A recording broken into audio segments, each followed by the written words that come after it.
Good morning students. आज हम लोग पढ़ने वाले हैं vectors in terms of I J and के। आज का हमारा टॉपिक है vectors in terms of I, vector J and के।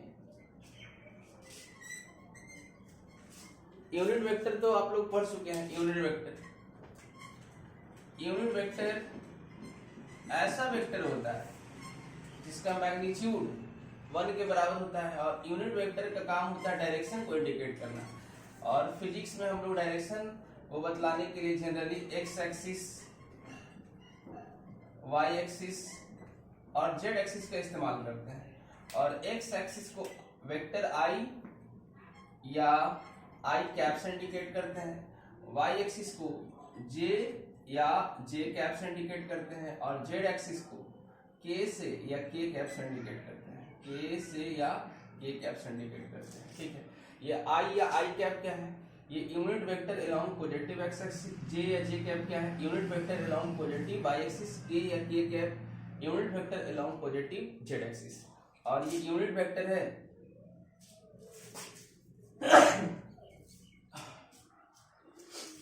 यूनिट वेक्टर का मैग्नीट्यूड क्या होता है? 1 के बराबर होता है। मॉड आई का वैल्यू, मॉड जे का वैल्यू और मॉड के का वैल्यू जो है ना, ये कितना होता है? 1 के बराबर। ठीक है, तो आज हम लोग बात करने वाले हैं vectors in terms of I J and के। तो सबसे पहले हम वन डायमेंशनल वेक्टर की बात करते हैं। वन डायमेंशनल वेक्टर,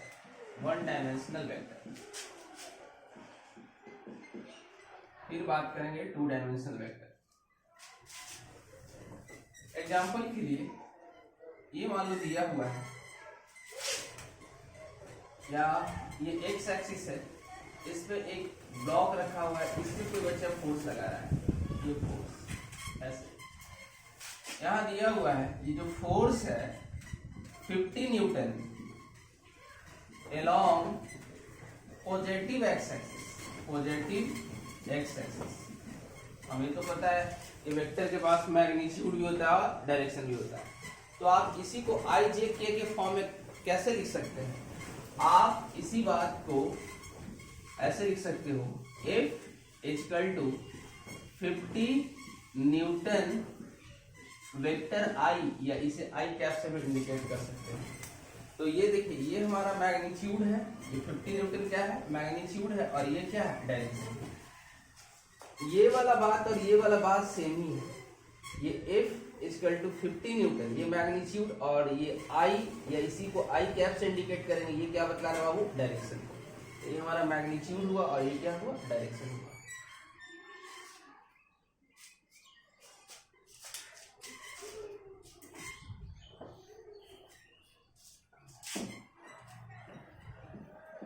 दूसरा एग्जांपल,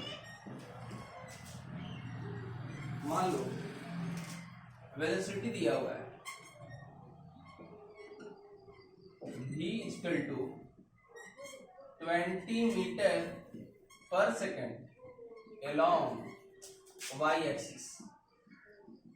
ये जो हमारा वन डायमेंशनल वेक्टर है, ये केवल वाई में है ना, ये केवल क्या है? एक्स के अलोंग है।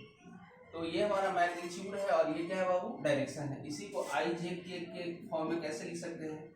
v इक्वल टू 20 मीटर पर सेकेंड। जे या जे पैरों भी दे सकते हैं या जे कैप भी इंडिकेट कर सकते हैं। ये हमारा मैग्नीट्यूड और ये क्या बताता है बाबू? डायरेक्शन। सर ये 50 Newton along positive X axis है। अगर मान लीजिए कि ये 50 Newton along negative x axis होता तो आप कैसे लिखते हैं? आई या आई कैप से पॉजिटिव एक्स एक्सिस को इंडिकेट करते हैं ना, लेकिन ये फोर्स किधर लग रहा है? निगेटिव में। तो बस यहाँ क्या लगा देंगे? माइनस है। समझे? और वेक्टर क्वांटिटी में माइनस साइन क्या बताता है? और डायरेक्शन को प्लस आई से इंडिकेट करते हैं पॉजिटिव एक्स एक्सिस के। यहाँ माइनस लगा हुआ है, तो ये जो फोर्स लग रहा है ना, निगेटिव एक्स में लग रहा है। ये फोर्स किधर लग रहा है बाबू? Negative x. ये हमारा एक्स एक्सिस है, ये पॉजिटिव एक्स, ये निगेटिव एक्स। ये फोर्स किधर लग रहा है? निगेटिव। समझे? ये तो हमारा वन डायमेंशनल वेक्टर था। अब हम लोग सीखेंगे 2 डायमेंशनल वेक्टर।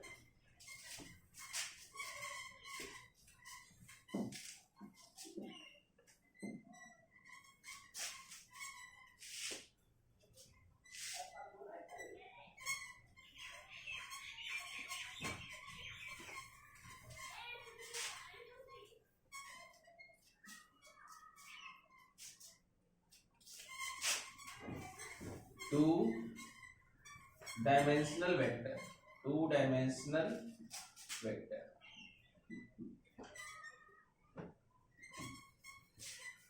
मान लेते हैं ये हमारा y एक्सिस है, ये x एक्सिस। कोई पार्टिकल ऐसे मूव कर रहा है बाबा, ऐसे ऐसे, तो ये पार्टिकल x में भी मूव कर रहा है और y में भी मूव कर रहा है। ये टू डायमेंशनल मोशन है। मान लेते हैं किसी क्षण उस पार्टिकल का पोजीशन यहाँ पर है, यहाँ पर, तो ये टू डायमेंशनल मोशन है, तो इसके पास x कोऑर्डिनेट भी होगा और y कोऑर्डिनेट भी होगा। ये हमारा ऑरिजिन है। हम इस पार्टिकल का पोजीशन वेक्टर लिखना चाहते हैं, तो पोजीशन वेक्टर को लिखने के लिए आप इस पॉइंट को ऑरिजिन से मिला दो, ठीक है। और पोजीशन वेक्टर को r से इंडिकेट करते हैं, और पोजीशन वेक्टर का जो डायरेक्शन होता है initial to final. Position vector का डायरेक्शन हमेशा इनिशियल टू फाइनल, और पोजीशन वेक्टर को क्या से इंडिकेट करते हैं, r से। अब ये पोजीशन वेक्टर हम लिखना चाहते हैं, r का वैल्यू यहाँ जो ये OP है ना, ये OP ही क्या है, r है। OP ही क्या है, r है, ठीक है। ये coordinate x coordinate y coordinate, मतलब ये वाला जो हमारा डिस्टेंस है ये y है, और ये x कोऑर्डिनेट क्या इंडिकेट कर रहा है, ये वाला दूरी, ये हमारा क्या है, x। हम नेमिंग भी कर सकते हैं, मान लीजिए इस पॉइंट का नाम दे दिए क्या, L, ठीक है। ये हमारा OL है, और ये हमारा क्या है, LP है।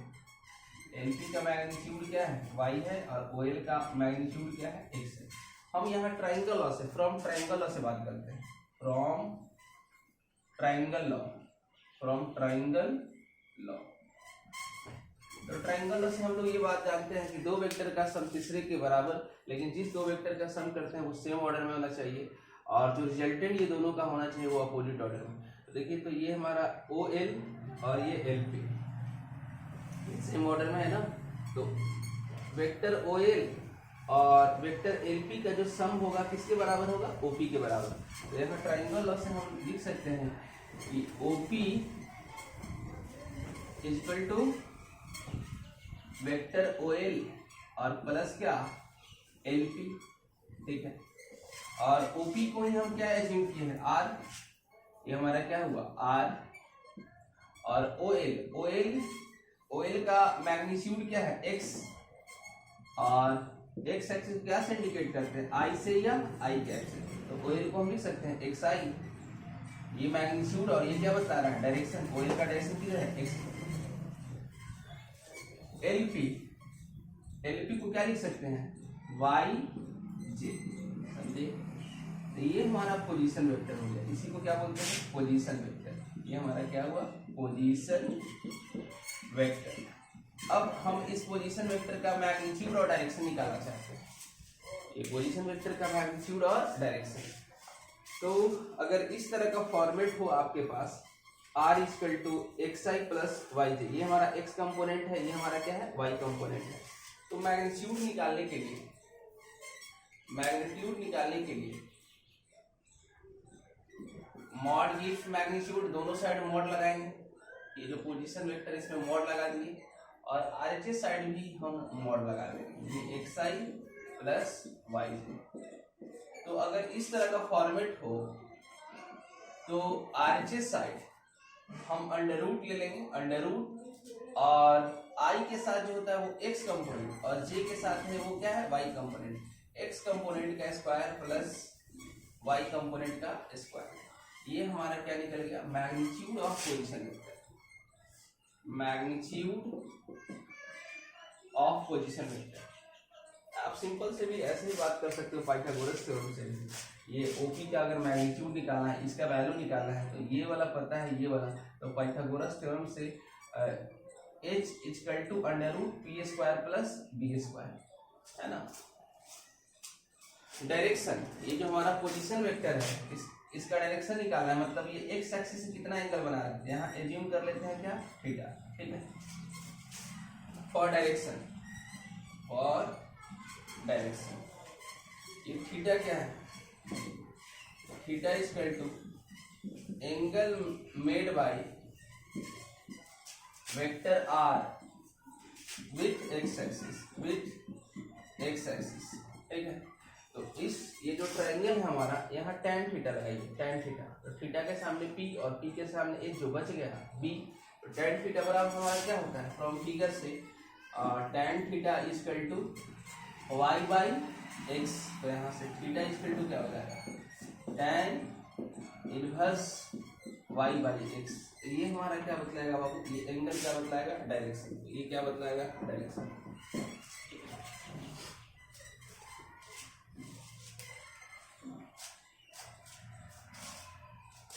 तो आप लोग पोजीशन, ये तो और ट्रायंगल लॉ से हम प्रूफ करके देखे ऐसे होता है। आप सिंपली ये बात याद रखना, एक लाइन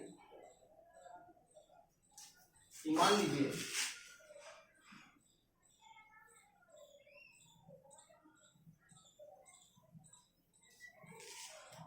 हम लोग सिंपली पोजीशन वेक्टर लिखने के लिए याद रखना आप लोग, मान लो ये कोई पार्टिकल है जिसका कोऑर्डिनेट दिया हुआ है, एक्स कोऑर्डिनेट वाई कोऑर्डिनेट, हमसे कोई कह दे कि इसका पोजीशन वेक्टर लिखो और उस पोजीशन वेक्टर का मैग्नीट्यूड बताइए और डायरेक्शन निकालिए। तो पोजीशन वेक्टर को आर से इंडिकेट करते हैं और इसका डायरेक्शन इनिशियल टू फाइनल होता है। तो ये जो पार्टिकल है आप इसे ऑरिजिन से मिला लो, ठीक है।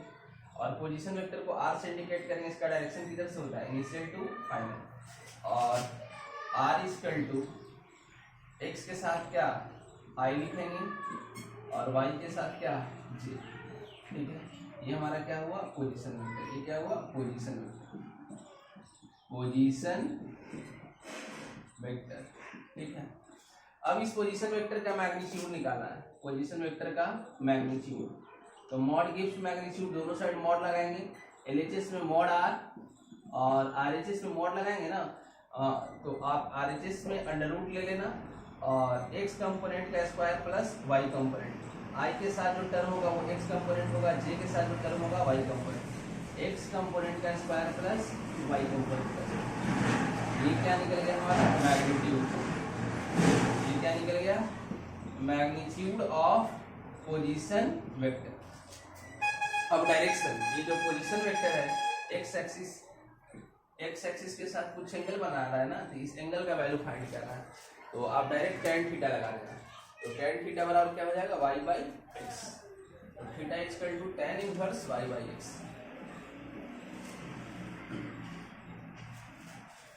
Theta equal to, for direction निकालने के लिए हम tan थीटा लगाएंगे, tan theta equal to y by x, y component बटा एक्स कंपोनेंट। तो यहाँ से थीटा बराबर क्या हो जाएगा, tan inverse y by x. ये डायरेक्शन हो जाता है। अब यहाँ से एग्जांपल करते हैं, जैसे कि मान लीजिए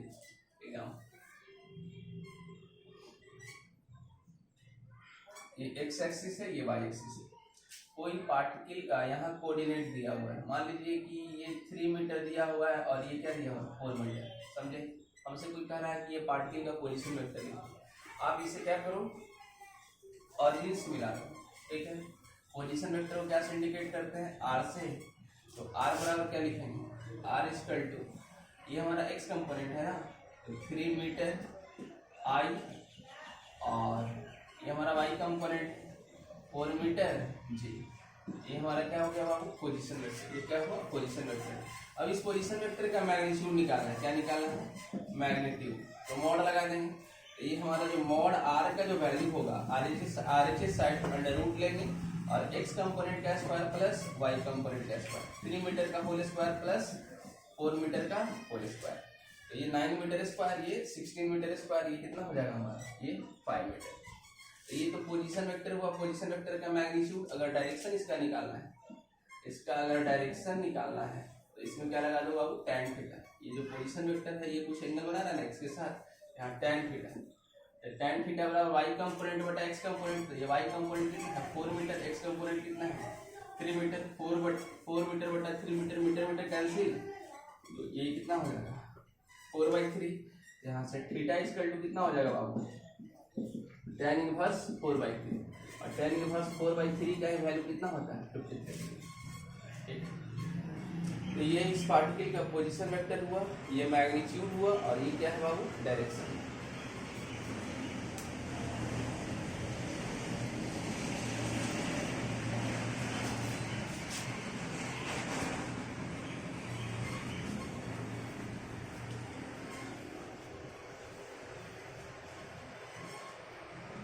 मान लीजिए यहाँ मेरे पास एक क्वेश्चन है, r equal to -2 metre i cap और +2 मीटर जे कैप, ठीक है। और ये क्वेश्चन है find its magnitude and direction, find its magnitude and direction, find its magnitude and direction. ये पोजीशन वेक्टर दिया हुआ है, इसका मैग्नीट्यूड और डायरेक्शन निकालना है। ये देखिए तो ये पोजीशन वेक्टर दिया हुआ है, तो ये किस क्वाड्रेंट में बाबू, एक्स कोऑर्डिनेट निगेटिव, और आपको ये पता है ना फर्स्ट क्वाड्रेंट में एक्स भी प्लस और वाई कंपोनेंट भी, ये इसमें क्या माइनस प्लस और इसमें माइनस माइनस और इसमें क्या प्लस माइनस। यहाँ देखें तो एक्स कंपोनेंट क्या है निगेटिव है, वाई कंपोनेंट मतलब ये किस क्वाड्रेंट में रखा हुआ है, पार्टिकल सेकंड क्वाड्रेंट में रखा हुआ है। इसका कोऑर्डिनेट दिया हुआ है -2 मीटर और ये कितना 2 मीटर ये दिया हुआ है ना, यही ना हमारा आर का वैल्यू दिया हुआ है, ये आर का वैल्यू, ठीक है। तो इसका पोजीशन वेक्टर दिया हुआ है, अगर ऐसे दिया रहता तो हम ये चीज लिख देते, तब इसका मैग्नीट्यूड निकालना है और डायरेक्शन निकालना है। तो सॉल्यूशन करते हैं, सॉल्यूशन और डायरेक्शन हमेशा एंगल हमेशा एक्स एक्सिस से एंटी क्लॉकवाइज में लेते हैं, ठीक है। तो सॉल्यूशन चूंकि आर इक्वल टू ये दिया हुआ है -2 मीटर आई कैप, या आई भी हो सकता था, एरो भी सिंपल हो सकता था, ये 2 मीटर क्या है जे कैप, ठीक है। तो इसका मैग्नीट्यूड निकालना है, क्या निकालना है मैग्नीट्यूड, तो मॉड आर और अंडर रूट एक्स कंपोनेंट का स्क्वायर -2 मीटर का होल स्क्वायर और +2 मीटर का होल स्क्वायर, ये कितना हो जाएगा 4 मीटर स्क्वायर और +4 मीटर स्क्वायर, कितना अंडर रूट 8 मीटर स्क्वायर। तो इसी को लिख सकते हैं 2√2 क्या मीटर ना, तो ये हमारा क्या इसका मैग्नीट्यूड निकल गया, मैग्नीट्यूड निकल गया और डायरेक्शन निकाला है ना, फॉर डायरेक्शन के लिए तो tan theta equal to y component बटा एक्स कंपोनेंट। तो वाई कंपोनेंट हमारा क्या है बाबू 2 मीटर और एक्स कंपोनेंट कितना है -2 मीटर, ये कितना आ गया -1 ना, ये कितना हो गया -1। तो tan थीटा इक्वल टू -1 की जगह पे लिख सकते हैं tan 135 डिग्री, तो थीटा इक्वल टू कितना हो जाएगा 135 डिग्री, समझे। अगर मान लीजिए यहाँ ही ये क्वेश्चन में ये एक्स कंपोनेंट अगर मान लीजिए कि पॉजिटिव है और वाई कंपोनेंट क्या है हमारा, वाई कंपोनेंट नेगेटिव है, ये हमारा क्वेश्चन हो जाता है। आर बराबर 2 मीटर आई और -2 मीटर से, तो हम इसका सॉल्यूशन करते हैं 2 मीटर आई और -2 मीटर से, समझे, ये हमारा क्वेश्चन है। तो मॉड आर बराबर कितना होता है 2 मीटर का होल स्क्वायर और ये क्या यहाँ माइनस है ना, -2 मीटर का होल स्क्वायर, ये आ जाता 2 मीटर। और अगर डायरेक्शन के लिए बात करते तो डायरेक्शन के लिए बात करते तो वाई कंपोनेंट बटा वाई कंपोनेंट कितना है -2 मीटर और बटा क्या +2 मीटर, तो कितना -1 ना, यहाँ कितना हो जाएगा -1। अब कई बच्चे कहेंगे कि सर अभी तो ये -1 की जगह पे 135 डिग्री रख सकते हैं क्या, 135 डिग्री रखिएगा। ये 135 मतलब ये पार्टिकल कहाँ रखा हुआ है सेकंड क्वाड्रेंट में, क्या ये सेकंड क्वाड्रेंट में, ये फोर्थ क्वाड्रेंट में है। इसका एक्स कंपोनेंट क्या है पॉजिटिव है, वाई कंपोनेंट क्या है निगेटिव है, ये फोर्थ क्वाड्रेंट में है ना। तो फोर्थ क्वाड्रेंट में होगा तो वो एंगल जब भी बनेगा तो 270 से बड़ा होगा। ये पार्टिकल यहाँ रखा हुआ है ना, ये 2 मीटर और ये -2 मीटर, ये वाला ये एंगल ये आर है, ये आर है, और हम एंगल कहाँ से लेते हैं एक्स एक्सिस से एंटी क्लॉकवाइज डायरेक्शन। तो ये एंगल कितना, ये 90 180 270 से बड़ा होगा ना, तो 135 आप कैसे रख सकते हैं।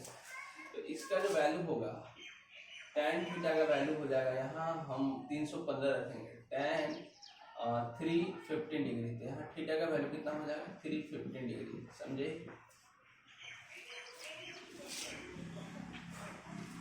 तो ये हमारा था पोजीशन वेक्टर लिखना और मैग्नीट्यूड।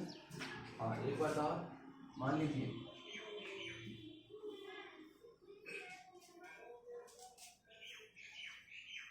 R इक्वल टू दिया हुआ है, R इक्वल टू दिया हुआ है I प्लस जे, और इसका निकाला है find its magnitude and direction, find its magnitude and direction, समझे, इसका मैग्नीट्यूड और डायरेक्शन।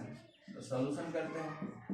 मॉड R बराबर क्या, यहाँ कुछ नहीं है बाबू, तो यहाँ 1 छुपा हुआ है ना, यहाँ भी 1 छुपा हुआ है ना, तो x कंपोनेंट का स्क्वायर, तो यहाँ 1 का स्क्वायर और प्लस, चलो एक लाइन बढ़ा देते हैं, ये दिया हुआ है क्योंकि R बराबर I प्लस जे ना, तो इसमें मॉड लगा देते हैं, मॉड गिव्स मैग्नीट्यूड, मैग्नीट्यूड निकाला है, दोनों साइड क्या लगा दिए मॉड, एक लाइन और बढ़ा दिए, समझे।